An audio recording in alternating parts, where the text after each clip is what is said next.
Баршаңызға қайырлы күн, достар. Бүгін сіздермен өте дәмді болып шығатын карамельный пирог әзірлейміз. Ең алдымен жұмыртқаның үстіне қант, бөлме температурасындағы сары май және де қаймақты салып, осылай қолмен, не болмаса шанышқымен, не болмаса венчикпен өстіп араластырып кішкене езіп аласыздар.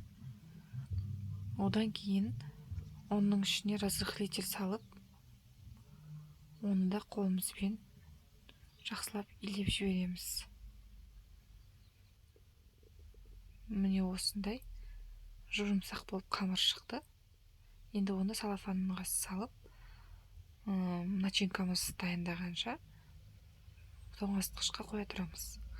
Одан кейін ыдыстың ішіне бір банка варенкамыз салып, қаймағымызды салып, 2 жұмыртқаны салып, венчикпен араластырасыздар.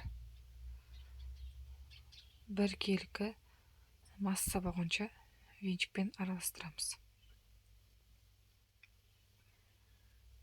Міне осылай жұмыртқаны салып алдық. Жақсылап араластырыңыздар. Міне бізде осындай масса пайда болды. Теп-тегіс.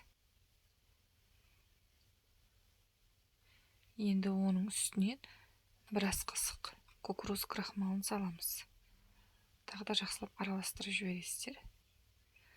Массамыз дайын. Енді форманы алып, форманы майлап, оған бағана қамырымызды өстіп жайып салып шығамыз. Шанышқымен тесеміз. Енді оның үстіне бағанағы дайын болған массамызды құямыз.